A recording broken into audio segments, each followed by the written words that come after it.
Verið velkomin í Hljómahöll, þar sem fullkomin aðstaða fyrir árshátíðir, veislur, ráðstefnur og viðburði af öllum stærðum og gerðum. Við þjónustum þinn viðburð frá A til Ö. Nánari upplýsingar á hljómahöll.is.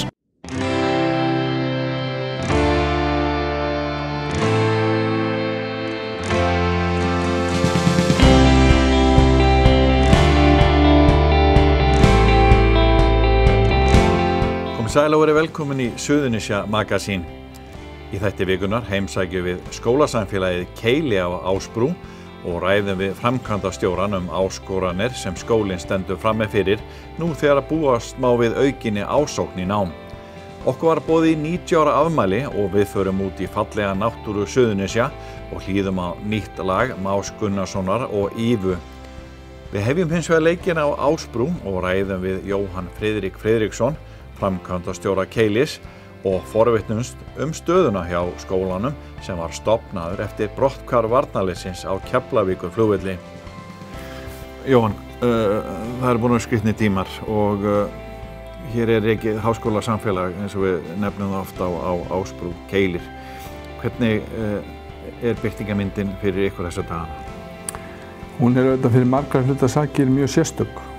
Keilir var vel undirbúin undir COVID, bara eins að við höfum verið framsýnir í tækni og þjónustu við nemendur, þannig það hefur gengið mjög vel. Við erum ekki að sjá brottfall úr okkar námi, en að sama skapi hefur þetta líka haft áhrif á þetta starfsfólk og við sjáum svona næstu mánuðir verða mjög áhugaverðir fyrir Keili. Það hefur verið óskað eftir því að við reynum að mæta auknu námsframboði, sérstaklega í sumar og haust. Höfum verið að vinna því, annars vegar með Háskóla Íslands og hins vegar höfum verið að senda menntamálaráðherra og ráðuneytinu hugmyndir það eins og aðrir framhaldsskólar og háskólar að gera. Keilir auðvitað stofnaður upp úr hruninu, þannig að svona sem nýsköpunar menntastofnun. Þannig að það ýmislegt sem að við erum kannski vön og þeir starfsmenn sem eru eldri en ég í starfi þekkja. Nú bara liggur fyrir að það gríðarlegur fjöldi á vinnumarkaði sem hefur mist vinnuna. Og þetta ágæta fólk þarf að komast í virkni og í nám og Keilir þarf að vera tilbúin til þess að opna dyrnar í haust fyrir auknum fjölda. Og við tókum saman fyrir menntamálaráðuneytið fyrir áramót, svona okkar áherslur. Og erum að vonast eftir því að fá svar fljótlega varðandi það. Þannig að þetta eru erfiðir og sérstakir tímar en í öllum svona áskorunum felast ákveðin tækifæri og ég held að fyrir Keili þetta frekar tækifæri, frekar nýtt. Nú hefur námsframboð verið svolítið, sérstakt. Þið hafið lagt mikla áherslu á að bjóða fólki að koma inn á nám í svokallaða háskólabrú sem fólk sem vill komast í háskólanám en hefur einhverjum ástæðum ekki klárað stúdent eða hefur ekki nógu mikil réttindi til þess. En svo hafið líka verið með fleiri dæmi sem að tengja Suðurnesjum eins og flugið en líka núna bara eins og snemma þessu ári voruð að bjóða upp á tölvuleikjagerð. Þetta svolítið, þetta svolítið breið lína og svolítið sérstök. Já, og menntaskóla náttúrulega líka. Alveg rétt og þetta áhugaverð blanda og auðvitað hefur Keili frá stofnun verið svona nýsköpunar setur í menntamálum. Við höfum prófað ýmislegt og sumt hefur gengið vel og annað ekki og verið sett á hillun eins og gerist og gengur. En við höfum reynt að vera ekki mikil í samkeppni kannski við aðra skóla. Og það það sem við erum að horfa til varðandi framhaldsskólan okkar, að bjóða þar på nám sem ekki beint í samkeppni við aðra framhaldsskóla og vera svolítið víðsýn og framsýn og það hefur gengið gríðarlega vel í tölvuleikjagerðinni. Það voru yfir 90 manns eða krakkar sem sóttu það nám og við sjáum bara á þeim umsóknum sem hafa borist Keili að undanförnu að það gríðarlegur áhugi á námi í Keili, bæði í háskólabrúnni sem auðvitað að veita fólki ákveðið svona annað tækifæri til náms. Öðruvísi hópur heldur en í framhaldsskólanum almennt, fólk sem eins og til að mynda bara ef við horfum á undanfarin ár, þá hefur verið nóg að vinna að fá, sérstaklega í ferðaþjónustunni og það hefur kannski gert það að verkum að fólk hefur ég hef ekki endilega flosnað upp úr námi, heldur bara valið það að fara út á vinnumarkað sem að núna mögulega missir vinnuna og sér fyrir sér að koma aftur í nám og klára og hafa þá aðgang inn í stærsta háskóla landsins sem HÍ. Þannig að við búumst við miklum fjölda umsókna. Við sjáum það nú þegar, þó svo að fólk sé náttúrulega svona vakna til lífsins úr þessu samkomubanni sem hefur verið okkur mjög erfitt. Þá þurfum við að vera klár. Þannig við erum búin að vera að leggja drög að sjálfbærni skólans til þess að vera einmitt í stakk búin, til þess að takast á við þetta verkefni. Hvernig ætlaði að gera það? Nú hefur fjárhagan ekkert verið allt of sterkur. Nei, það bara verður til samsvegar, má til samsvegar færa að Keilir sem nýsköpunarskóli hefur kannski aldrei almennilega verið sjálfbær eins og við kannski sjáum hjá öðrum menntastofnunum. En okkur hefur tekist ótrúlega vel á undanförnum árum að auka námsframboð. En það hafa aldrei fleiri nemendur verið skráðir í skólan, bæði í nám og námskeið og meðan skólans. En það eðlilega setur svona ákveðnar hömlur á það ef að skólar hafi ekki þanþol til þess að fara í langtíma stefnumótun og það sem að ég lagði áherslu á síðasta haust þegar ég kom hérna inn ásamt stjórn og starfsfólki var svona að leggja grunninn að þeirri vegferð og við eigum auðvitað gríðarlega gott bakland bæði sveitarfélögin á Suðurnesjum, þeir sem að standa að skólanum og ekki síst auðvitað þeir nemendur sem hafa útskrifast hérna og þannig að framtíð Keilis er björt en við þurfum að klára þetta, við þurfum að klára það að hnýta hnútinn á fjárhagslega endurskipulagningu sem að hilli nú undir að ég held að takist núna von bráðar og þá er Keili allir vegir færir. Hafið þið verið að kvarta undan því að það hef ekki notið réttláts stuðnings frá ríki og fleiri, sérstaklega kannski ríkinu? Nú það þannig að einkaskólar, þeir eiga raunverulega ekki heimtur á fjármagni frá ríkissjóði, en veruleikinni sá að einkaskólum á Íslandi hefur bara gengið ágætlega. Tækniskólinn sem við eigum gott samstarf við og fleiri skólar, verslunarskólinn og svo má lengi telja, þetta eru rótgrónar stofnanir í okkar samfélagi og Keilir orðin það á Suðurnesjum og það skiptir máli að við sitjum bara við sama borð. Við lögðum fram skýrslu til menntamálaráðuneytis sem var vel ígrunduð og bökkuð upp með rökum og snerist fyrst og fremst bara það að við getum tryggt sjálfbærni skólans og það hefur verið í meðferð ráðuneytisins og það hefur verið mjög gott samstarf þar á milli. Og ég bara vænti þess að menn taki tillit til þess. Ég held að sé hljómgrunnur fyrir því, sérstaklega auðvitað í ljósi aðstæðna. En ríkið hefur verið að styðja þetta einhverju leyti, eða ekki? Hvernig, í hvaða formi hefur það verið? Sjálfsögðu, við erum með þjónustusamning við ríkið og höfum verið með það frá upphafi. Og hann hefur svolítið tekið mið auðvitað af þeirri starfsemi sem hefur verið hjá Keili frá ári til árs. Við höfum svolítið kallað eftir því ásamt svo sem öðrum einkaskólum að það sé gerðir kannski lengri tíma samningar við einkaskólana til þess að fyrst og fremst að geta kannski hort lengra fram við tíman. Það tekur tíma oft og svona venjulega þróunarvinna í námi. Það er ekki eitthvað sem gerist á viku eða mánuði, þetta er löng vegferð. Þannig að það auðveldar auðvitað einkaskólunum þá vinnu ef að samningar og ákveðnir tekjupóstar eru þá til lengri tíma heldur en eins árs eins og hefur verið hér. Það er bara stutt síðan að við vorum hérna hjá ykkur að fjalla það að Icelandair bað að hálfgerða flýti meðferð á kennslu til flugmanns.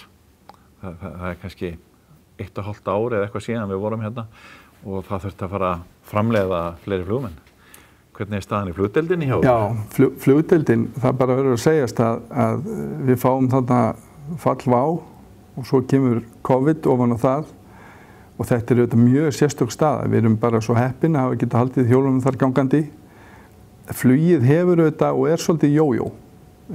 Við vitum það samt sem áður að þeir alþjóða aðilar sem að taka saman upplýsingar þörf á flugmönnum til dæmis sjá fyrir sér að þörfin sé cirka 700.000 flugmenn næstu 20 árin. Flugskólarnir í kringum okkur hafa verið að bregðast við því. Við erum auðvitað vonast til þess að COVID gangi yfir og við sjáum flugvélarnar taka hérna loft í kringum okkur. Sóknarfæri fyrir flugskólan aftur á móti kannski fyrst og fremst það að nú frábær tími til þess að fara og læra til flugmanns og vera tilbúin eftir 2 ár til þess að nýta þá uppsveiflu sem að verður án efa í flugi. Á meðan við höfum svolítið þurft að berjast fyrir tilveru rétt okkar í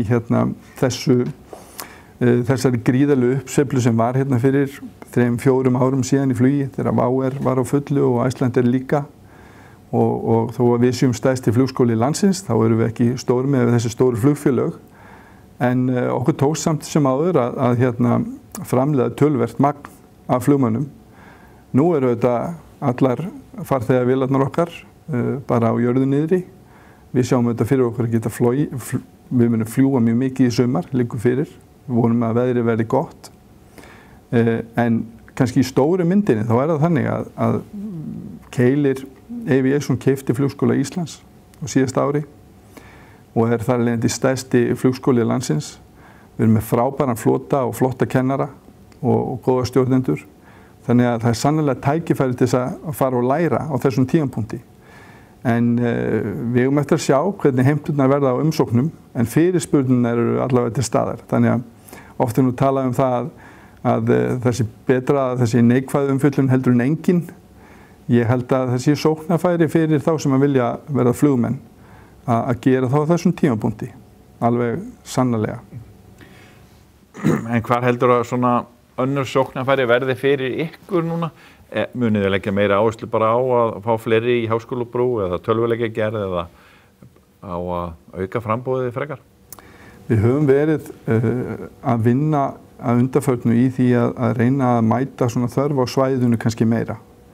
Þar erum við að hugsa nám eins og í leikskólafræðum, geta verið háskólasetur, geta sett af stað rannsóknir og þróun sem kannski datt aðeins niður þegar Tæknifræði Háskóli Íslands fór í Hafnarfjörð. Hún var hér staðsett og standa kannski aðeins meira undir merkjum sem Keilir miðstöð vísinda, fræði og atvinnulífs.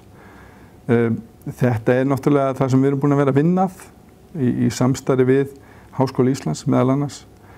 Þannig að þetta tekur tíma en ég held að þarna séu til að mynda sóknarfæri í samvinnu milli sveitafélagana, Keilis og Háskólans.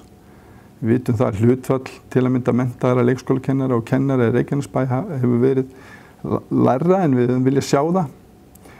Og þannig kannski sóknarfæri líka til þess að tryggja það að fólk geti klára sína menntun, þá í samstarfi við sinn vinnuveitanda og skóla á svæðinu. Þurfum ekki að fara í Reykjavík en samt fá gott og öflugt nám í heimabyggð. Þannig að það eru sannarlega sóknarfæri fyrir Keili. Og þið að skapa slatt af störfum hérna? Er það ekki? Jú, við höfum verið, þetta hefur verið í kringum 100 manns með verktökum.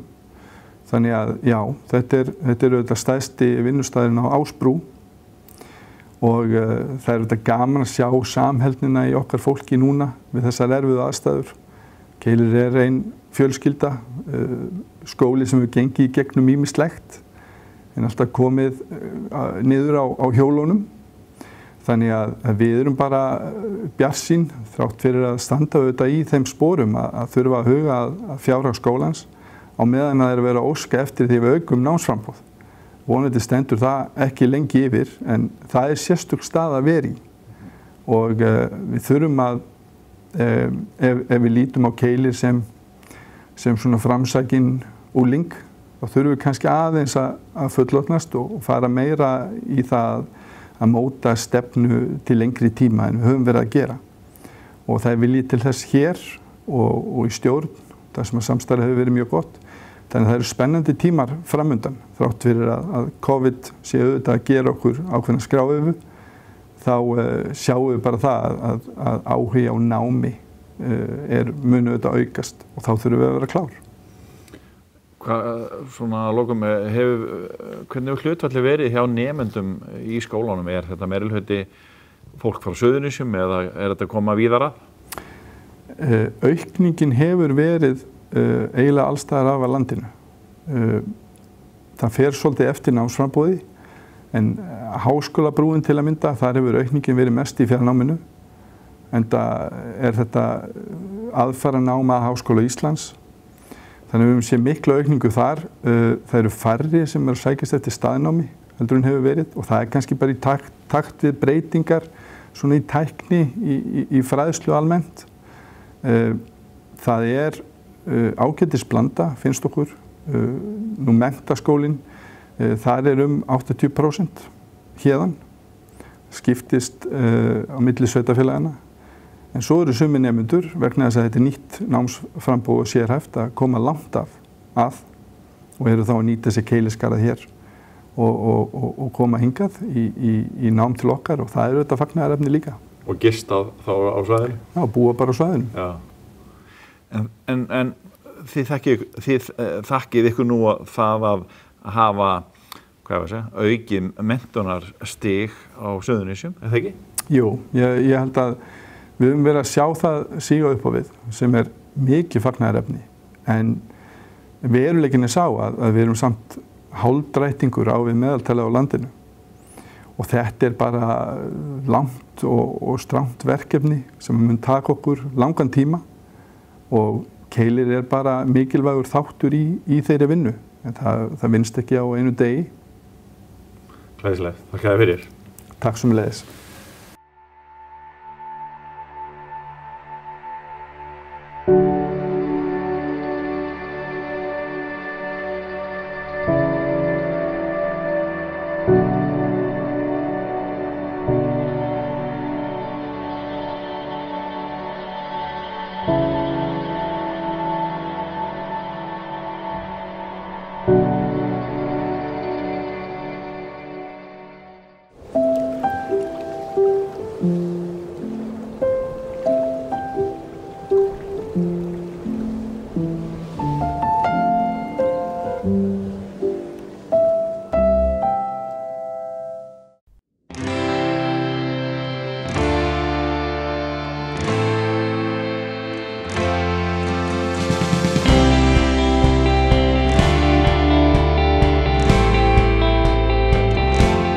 Á tímum COVID-19 hefur verið lítið stærri mannfagnaði og afmæli. Rósa Jónsdóttir, íbúi í Reykjanesbæ, varð 90 ára 2. maí og börn hennar og nánustu ættingjar ákváðu að koma henni á óvart með því að óska henni til hamingju með stórafmæli og syngja afmælissönginn úti í garði á meðan samkomubann var enn í gangi. Rósa tyllti sér á stól í garðinum og svo söng hennar fólk fyrir hana afmælissönginn. Rósa, eins og svo margir eldri borgarar, hefur ekki hitt marga vegna COVID-19, var að vonum ánað þrátt fyrir öðruvísi afmælisvagna og fékk líka afmælistertu sem gestir hennar gæddu sér á í hæfilegri fjarlægð í samkomubanni. Síðar skyldi stærri veisla verða haldin.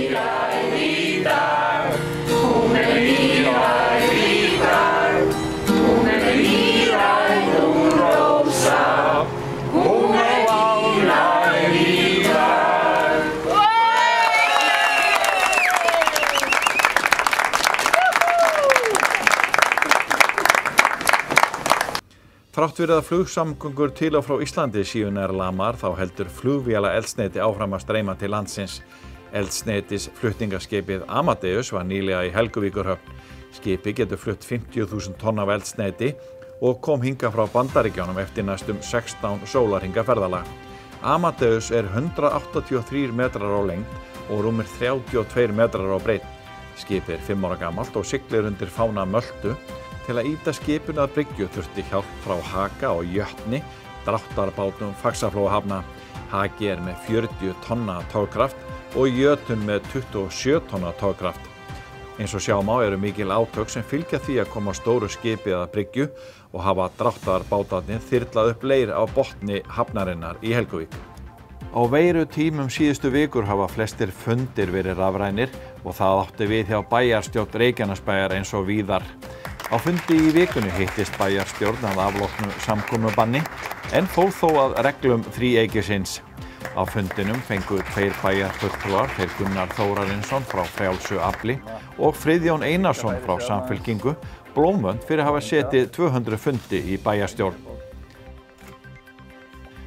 Við hjá Víkurfréttum höfum gert miklar breytingar á vikulegu blaði okkar sem hefur verið rafrænt á tímum COVID-19 og 80 blaðsjur í hverri viku. Það er nóg pláss á veraldarvefnum og það höfum við nýtt okkur og árangurum á sjá á vef Víkurfrétta. Viðtöl, fréttir og frásagnir af fólki frá Suðurnesjum, bæði hér heima, annars staðar á landinu og úti í heimi. Hér eru nokkur dæmi. Keflvíkingurinn Sigrún Sævarsdóttir Griffiths hefur búið lengi í London en hún veiktist alvarlega af COVID-19. Sigrún segir okkur frá því og þeim verkefnum sem hún er að fást við sem eru mjög áhugaverð. Í blaðinu heyrum við einnig í Huldu Björk Stebbins sem hefur búið í Bandaríkjunum í 37 ár. Hún segir Ameríku svo stóra að það sé alltaf hægt að finna ný ævintýri. Keflvíkingurinn Ísak Óli er atvinnumaður í knattspyrnu í Danmörku og hann lýsir veru þar ytra. Við segjum frá Loga Gunnarssoni sem er ekki hættur í körfuboltanum þrátt fyrir að nálgast fertugt. Kristján Pétur Ásmundsson skólameistari Fjölbrautaskóla Suðurnesja er í spjalli í blaði vikunnar og sagt er frá nýrri viðbyggingu sem er fyrirhuguð við skólann sem mun bæta félagsaðstöðu nemenda og það er torfþak. Gróa Hreinsdóttir er organisti í Noregi og ekur líka Ísland með ferðamenn. Við heyrðum í Gróu í þráðbeinni frá Drammen. Rut Helgadóttir er að læra flug á Nýja Sjálandi en í öllu COVID-19 vesenninu fann hún sér nýtt áhugamál sem er að baka. Hún er ein af mörgum frá Suðurnesjum sem búa í útlöndum. Það gerir líka Kristjana Dögg Jónsdóttir sem býr í Aarhus í Danmörku. Og rétt norðan við Stokkólm í Svíþjóð býr Guðmundur Þórðarsson. Hann flutti út eftir bankahrunið og segir að það sé alveg hægt að draga úr þessari neysluspennu sem er í gangi. Ljósmyndari Víkurfrétta flaug dróna víða á Suðurnesjum í síðustu viku og árangurinn af því má sjá í nokkrum yfirlitsmyndum í blaðinu. Meðal annars má sjá syrpumynda sem tekna voru á hverasvæðinu við Gunnuhver á Reykjanesi en einnig af svönum á Tjörn í Suðurnesjabæ og fleiri myndir má sjá í blaðinu. Leið og við þökkum ykkur fyrir áhorfið minnum við ykkur á að við erum með öfluga fréttaþjónustu á Víkurfréttavefnum vaff.is og á kylfingur.is fyrir kylfingana. Við ljúkum þættinum með Má Gunnarssoni og Ívu Marín en þau sameinuðu krafta sína á dögunum og gerðu sína eigin útgáfu af laginu Barn eftir Ragnar Bjarnason við ljóð Steins Steinars. Lagið er í sumarbúningi og skemmtilegum reggi takti. Því fylgir svo fallegt myndband með þeim saman í íslenskri náttúru en myndbandið er tekið úti á Garðskaga og í Sandvík á Reykjanesi. Það var okkar maður Hilmar Bragi Bárðarson sem tók upp og setti saman myndbandi. Við þökkum fyrir okkur, sjáumst að vikuliðinni. Verið sæl.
Barn og ég lék mér við ströndina.